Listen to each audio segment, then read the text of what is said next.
Car diplomacy, इस शब्द के मायने समझते हैं आप? चलिए सबसे पहले आपको एक तस्वीर दिखाती हूं जो इन दिनों इंटरनेट पर छाई हुई है। भारत के प्रधानमंत्री नरेंद्र मोदी और इजराइल के प्रधानमंत्री बेंजामिन नेतन्याहू एक ही कार में बैठे हैं। पहले ब्रिटेन के प्रधानमंत्री केयर स्टारमर, रूस के राष्ट्रपति व्लादिमीर पुतिन, जॉर्डन के क्राउन प्रिंस अल हुसैन बिन अब्दुल्ला, फ्रांस के राष्ट्रपति इमैनुअल मैक्रों और अब बेंजामिन नेतन्याहू। इनके अलावा कई और नेता भी इस लिस्ट में शामिल हैं। यह दिखाता है कि प्रधानमंत्री मोदी की कार डिप्लोमेसी कितनी मजबूत हो चुकी है। प्रधानमंत्री बनने के बाद यह नरेंद्र मोदी का दूसरा इजराइल दौरा है और वो इजराइल जाने वाले भारत के एकमात्र प्रधानमंत्री हैं। क्या आपने कभी सोचा है कि आजादी के बाद से 70 सालों तक किसी भी भारतीय प्रधानमंत्री ने इजराइल जाने की हिम्मत क्यों नहीं की? एक ऐसा देश जिसने 1999 के करगिल युद्ध में बिना शर्त भारत को घातक हथियार दिए, फिर भी हम दुनिया के सामने उसे अपना दोस्त मानने से क्यों कतराते रहे? जब 2014 में देश की सत्ता बदली तो मिडिल ईस्ट को देखने का भारत का चश्मा भी बदल गया। कैसे प्रधानमंत्री मोदी ने इजराइल और फिलिस्तीन दोनों को एक साथ साध लिया। आज हम भारत, इजराइल और फिलिस्तीन के 75 साल के उस उलझे हुए इतिहास को समझेंगे। सबसे पहले बात प्रधानमंत्री मोदी के इजराइल दौरे की। पीएम मोदी जैसे ही तेल अवीव के बेन गुरियन हवाई अड्डे पर उतरे तो प्रोटोकॉल तोड़कर खुद इजरायली प्रधानमंत्री बेंजामिन नेतन्याहू उनका स्वागत करने पहुंचे। लैंड करते ही दोनों नेताओं ने बड़ी ही गर्मजोशी के साथ एक दूसरे को गले लगाया। इस दौरान नेतन्याहू की पत्नी भी मौजूद थी। इसके बाद प्रधानमंत्री मोदी को एक शानदार और औपचारिक गार्ड ऑफ ऑनर दिया गया। एयरपोर्ट से निकलकर दोनों नेताओं ने द्विपक्षीय बैठक की, जहां दोनों देशों के रिश्तों को और मजबूत करने पर चर्चा हुई। लेकिन इस दौरे की सबसे बड़ी और यादगार तस्वीर तब सामने आई जब प्रधानमंत्री मोदी इजराइल की संसद यानी नेसेट में अपना भाषण देने पहुंचे। जैसे ही प्रधानमंत्री अंदर आए, सारे इजरायली सांसद अपनी जगह से खड़े हो गए और मोदी मोदी के नारों से पूरा हॉल गूंज उठा। अपने भाषण में प्रधानमंत्री मोदी ने पूरी दुनिया को एक बहुत ही साफ संदेश दिया। सुनिए। We feel your pain. We share your grief. India stands with Israel firmly, with full conviction in this moment and beyond. No cause can justify the murder of civilians. Nothing can justify terrorism. India has also endured the pain of terrorism for a long time. We remember the 26/11 Mumbai attacks and the innocent lives lost, including Israeli citizens. Like you, we have consistent and uncompromising policy of zero tolerance for terrorism with no double standards. PM Modi के इस बेबाक अंदाज का जवाब Netanyahu ने भी बहुत भावुक होकर दिया। नेतन्याहू ने संसद में खड़े होकर कहा कि मोदी सिर्फ मेरे अच्छे दोस्त नहीं हैं, बल्कि वो मेरे भाई हैं। उन्होंने जोर देकर कहा कि एक शक्तिशाली भारत और इजराइल मिलकर दुनिया को एक नई राह दिखा सकते हैं। संसद में सबसे ज्यादा तालियां तब बजी जब नेतन्याहू ने 7 अक्टूबर के हमले पर प्रधानमंत्री मोदी के स्टैंड की खुलकर तारीफ की। प्रधानमंत्री मोदी के ऐतिहासिक भाषण के बाद भारत इजराइल की दोस्ती को एक और नया मुकाम मिला। इजरायली संसद के स्पीकर अमीर ओहाना ने पीएम मोदी को अपना सबसे बड़ा सम्मान speaker of the Knesset medal पहनाया। आपको बता दें कि पीएम मोदी ये मेडल पाने वाले दुनिया के पहले नेता बन गए हैं। ये सम्मान मिलते ही प्रधानमंत्री मोदी ने एक बहुत ही दुर्लभ और अनोखा वैश्विक रिकॉर्ड अपने नाम कर लिया है। दरअसल साल 2018 में जब प्रधानमंत्री मोदी फिलिस्तीन गए थे, तब उन्हें grand collar of the state of Palestine से नवाजा गया था, जो फिलिस्तीन का सबसे बड़ा सम्मान है। इसका सीधा सा मतलब यह है कि आज प्रधानमंत्री मोदी दुनिया के उन चंद गिने चुने और ताकतवर नेताओं में शामिल हो गए हैं जिन्हें या तो इजराइल और या तो फिलिस्तीन इन दोनों में से किसी देश ने अपने सर्वोच्च सम्मान से नवाजा है, और मोदी को तो दोनों देशों ने नवाजा है। पीएम मोदी की इस ग्लोबल पॉपुलैरिटी और रुतबे का नजारा संसद की कार्रवाई के ठीक बाद भी देखने को मिला। जब प्रधानमंत्री मोदी अपना संबोधन खत्म करके इजरायली सांसदों के बीच पहुंचे तो वहां उनके साथ सेल्फी लेने की जबरदस्त होड़ लग गई। ये तस्वीरें बताती हैं कि भारत का कूटनीतिक कद आज दुनिया में कितना बड़ा हो चुका है। संसद का कार्यक्रम खत्म होने के बाद एक और बहुत दिलचस्प तस्वीर दुनिया के सामने आई। यह तस्वीर थी प्रधानमंत्री मोदी की कार डिप्लोमेसी की, जिसका जिक्र मैंने शुरू में किया था। नेसेट से निकलने के बाद पीएम मोदी और नेतन्याहू ने एक ही कार में एक साथ सफर किया। दोनों नेता एक हाईटेक टेक्नोलॉजी एग्जीबिशन में हिस्सा लेने जा रहे थे। नेतन्याहू ने सोशल मीडिया पर कार के अंदर की तस्वीर शेयर की, लेकिन खास बात यह थी कि नेतन्याहू ने इसका कैप्शन हिंदी में लिखा था। उन्होंने लिखा, हम साथ आगे बढ़ रहे हैं, तकनीक और नवाचार में भारत इजराइल साझेदारी को और मजबूत बना रहे हैं। इसके बाद दोनों नेताओं ने यरूशलेम में उस खास प्रदर्शनी का दौरा किया। वहां उन्होंने artificial intelligence, cyber security, quantum computing और डिफेंस से जुड़ी इजराइल की सबसे आधुनिक और कटिंग एज तकनीकों का जायजा लिया। पीएम मोदी ने इस बात पर खास जोर दिया कि इजराइल के ये नए और हाईटेक इनोवेशन भारत की खेती को सुधारने, गांव-गांव तक सेहत की सुविधाएं पहुंचाने और हमारी साइबर सुरक्षा को मजबूत करने में गेम चेंजर साबित हो सकते हैं। इस पूरी यात्रा का सबसे दिलचस्प और हैरान करने वाला नजारा तब दिखा जब शाम को डिनर का वक्त हुआ।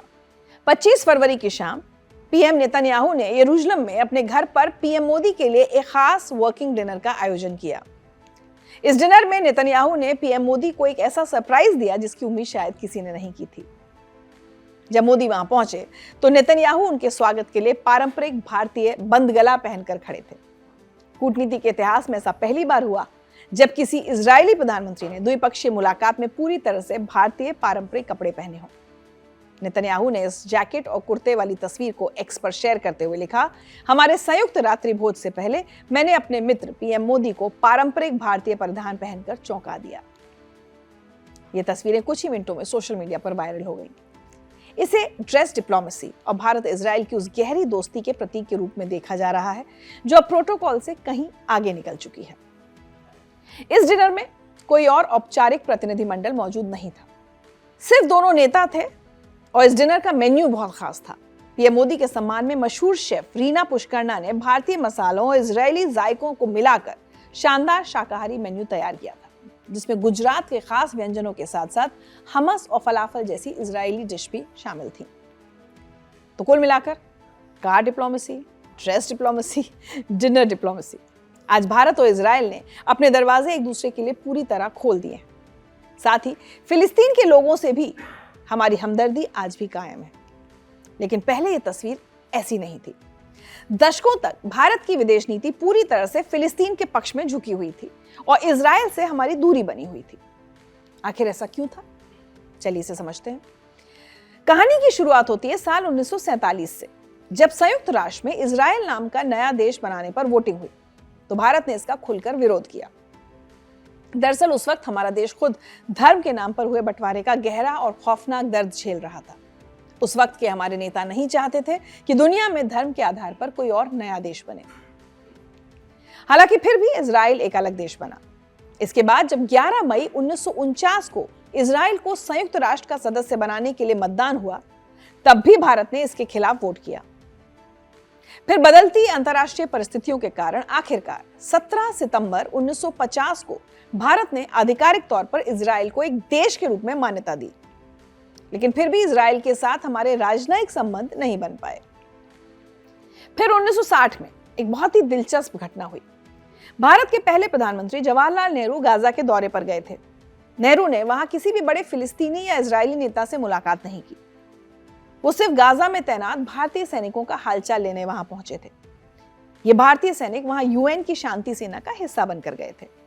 तो इस दौरे को किसी भी तरह से भारत का कोई आधिकारिक राजनीतिक स्टैंड नहीं माना जा सकता था। लेकिन बड़ा सवाल यह है कि आजादी के बाद कांग्रेस सरकारें फिलिस्तीन का इतना ज्यादा साथ क्यों दे रही थी? इसके पीछे दो सबसे बड़ी वजहें काम कर रही थी। पहली, देश का मुस्लिम वोट बैंक और दूसरी, अरब देशों का तेल यानी ऑयल डिप्लोमेसी। उस वक्त भारत अपनी ऊर्जा जरूरतों के लिए पूरी तरह से अरब देशों के कच्चे तेल पर निर्भर था। ऐसे में कोई भी सरकार अरब देशों को नाराज करके देश की अर्थव्यवस्था को खतरे में डालने का रिस्क नहीं ले सकती थी।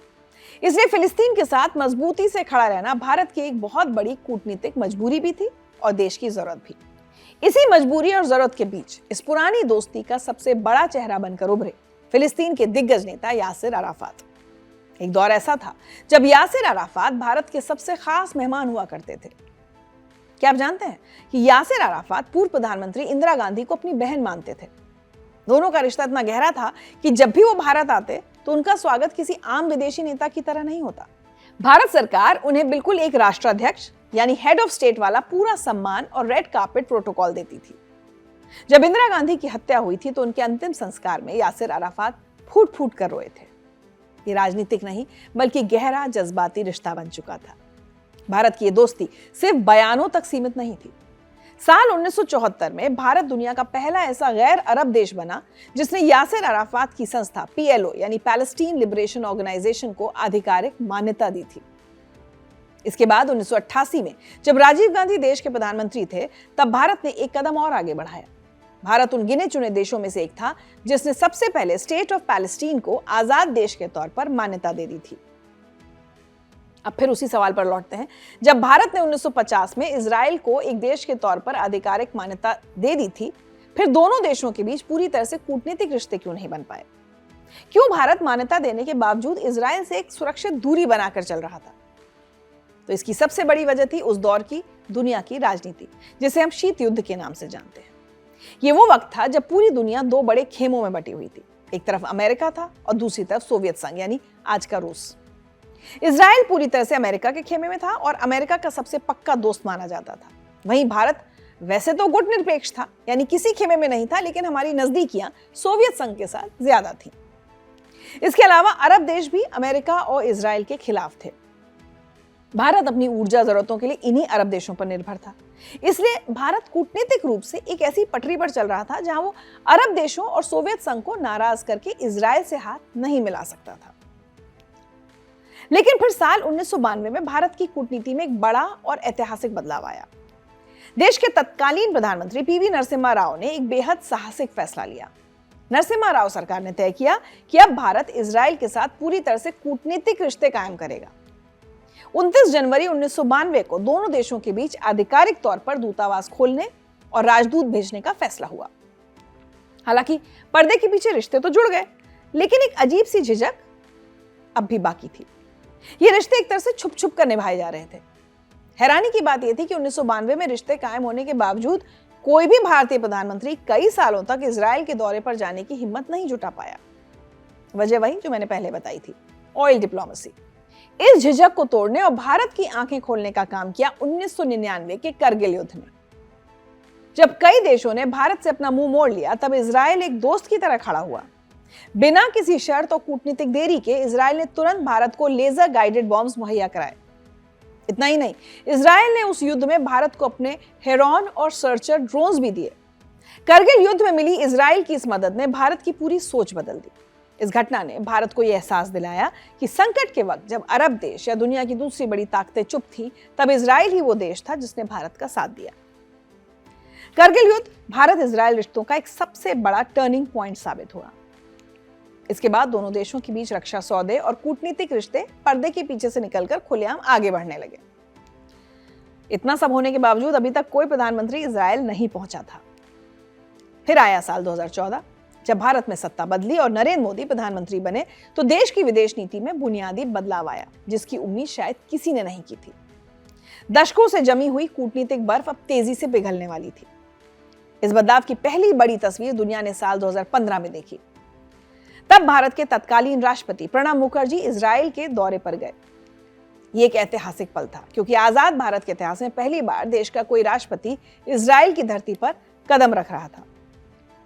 लेकिन ये तो सिर्फ शुरुआत थी। असली और सबसे बड़ा बदलाव आना भी बाकी था। साल 2017 में वो हुआ जो 70 साल में कभी नहीं हुआ था। नरेंद्र मोदी भारत के पहले ऐसे प्रधानमंत्री बने जिन्होंने इजराइल का दौरा किया। उनका यह दौरा सिर्फ इसलिए खास नहीं था कि वो वहां जाने वाले पहले प्रधानमंत्री थे, बल्कि इसकी सबसे खास बात कुछ और ही थी।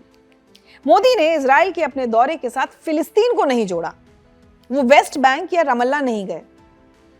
अब आप सोचेंगे कि इसमें क्या बड़ी बात है। दरअसल कूटनीति की दुनिया में ये एक बहुत बड़ा संदेश था। इससे पहले भारत का अघोषित नियम यह था कि अगर कोई बड़ा नेता इजराइल जाएगा तो उसे बैलेंस बनाने के लिए फिलिस्तीन भी जाना ही होगा। 2015 में तत्कालीन राष्ट्रपति प्रणब मुखर्जी ने इजराइल और फिलिस्तीन दोनों देशों का दौरा किया। हालांकि कोई भारतीय प्रधानमंत्री इजराइल गया ही नहीं था तब तक। 2017 में प्रधानमंत्री मोदी के इजराइल दौरे से जन्म हुआ भारत की नई विदेश नीति का, जिसे कूटनीति की भाषा में डी-हाइफिनेशन कहा जाता है। इसका मतलब यह है कि भारत ने दुनिया को डंके की चोट पर बता दिया था कि हमारे इजराइल के साथ रिश्ते बिल्कुल अलग हैं और फिलिस्तीन के साथ अलग। भारत ने साफ कर दिया कि इजराइल के साथ हमारी दोस्ती का मतलब ये नहीं है कि हम फिलिस्तीन के दुश्मन हो गए, और फिलिस्तीन से हमदर्दी का यह मतलब नहीं है कि हम इजराइल से रक्षा और व्यापार के रिश्ते नहीं बनाएंगे। दोनों देशों के साथ भारत अपने फायदे और अपनी शर्तों पर अलग अलग रिश्ते रखेगा। इस नई नीति का सबसे बड़ा सबूत अगले ही साल यानी 2018 में देखने को मिला। प्रधानमंत्री मोदी फिलिस्तीन के शहर रामल्ला पहुंचे। यह भी एक इतिहास था, क्योंकि वो फिलिस्तीन जाने वाले भी भारत के पहले प्रधानमंत्री बने। अब यहां एक बहुत ही दिलचस्प सवाल उठता है। भारत दशकों तक फिलिस्तीन का इतना पक्का दोस्त रहा, इंदिरा गांधी और यासिर अराफात के बीच भाई बहन जैसा रिश्ता रहा, फिर भी कोई पूर्व भारतीय प्रधानमंत्री कभी फिलिस्तीन क्यों नहीं गया? इसके पीछे कोई कूटनीतिक नाराजगी नहीं, बल्कि भौगोलिक और लॉजिस्टिक मजबूरी थी। दरअसल वेस्ट बैंक जाने के लिए कोई सीधा रास्ता नहीं है। वहां जाने के लिए आपको या तो इजराइल के रास्ते जाना पड़ता है या फिर जॉर्डन के, और इन दोनों ही रास्तों पर खास तौर से एयर स्पेस और बॉर्डर पर पूरी तरह से इजराइल का ही कंट्रोल है। चूंकि 1992 तक भारत के इजराइल के साथ कूटनीतिक रिश्ते ही नहीं थे, इसलिए इजराइल के रास्ते फिलिस्तीन जाना नामुमकिन था। इसके अलावा फिलिस्तीन एक पूरी तरह से आजाद और संप्रभु राष्ट्र की तरह स्थापित नहीं था, जिसके पास अपना कोई इंटरनेशनल एयरपोर्ट हो। तो 2018 में जब पीएम मोदी रामल्ला गए तो नजारा पूरी दुनिया के लिए हैरान करने वाला था। प्रधानमंत्री जॉर्डन के राजा के दिए हुए हेलीकॉप्टर से फिलिस्तीन पहुंचे थे। भारत की डी-हाइफिनेशन पॉलिसी और कूटनीतिक बैलेंस का सबसे बड़ा और सबसे मुश्किल टेस्ट तब हुआ जब मिडिल ईस्ट में बारूद फटा। आपको याद ही होगा 7 अक्टूबर 2023 का वो हमला, जब हमास ने इजराइल की जमीन को लाल कर दिया था। कुछ ही घंटों के अंदर पीएम मोदी ने सोशल मीडिया पर पोस्ट किया। उन्होंने बिना किसी झिझक के इजराइल के साथ पूरी एकजुटता दिखाई। उन्होंने साफ शब्दों में इस घटना को आतंकी हमला करार दिया। कूटनीति के जानकारों के लिए हैरान करने वाला कदम था ये, क्योंकि ये भारत की पुरानी तोल मोल कर बोलने वाली नीति से अलग था। ऐसा लगने लगा कि शायद भारत अब पूरी तरह से इजराइल के खेमे में जा चुका है और फिलिस्तीन को पीछे छोड़ दिया गया है। लेकिन भारत की कूटनीति इतनी सीधी और आसान नहीं। ठीक 1 हफ्ते बाद भारत ने अपना असली बैलेंसिंग एक्ट दुनिया के सामने रखा। भारत के विदेश मंत्रालय ने बयान जारी किया और सारी अटकलों पर विराम लगा दिया। मंत्रालय ने साफ कर दिया कि भारत आज भी 2 स्टेट सॉल्यूशन का पूरी तरह से समर्थन करता है। आसान भाषा में कहें तो भारत आज भी यही चाहता है कि फिलिस्तीन एक स्वतंत्र और संप्रभु देश बने, जहां के लोग शांति से रह सकें। यानी एक तरफ भारत ने आतंकवाद के मुद्दे पर हमास की कड़ी निंदा की, तो दूसरी तरफ फिलिस्तीन के आम नागरिकों के हक में अपनी पुरानी आवाज भी बुलंद रखी। भारत का एक कूटनीतिक मास्टर स्ट्रोक खुलकर तब दिखा जब संयुक्त राष्ट्र में वोटिंग का खेल हुआ। इसे 3 अलग अलग तारीखों से समझाती हूं। अक्टूबर 2023 में यूएन में युद्ध विराम को लेकर एक प्रस्ताव आया। भारत ने इस वोटिंग से खुद को दूर रखा। ऐसा इसलिए क्योंकि प्रस्ताव में युद्ध रोकने की बात तो थी, लेकिन हमास के आतंकी हमले की कोई निंदा नहीं की गई थी।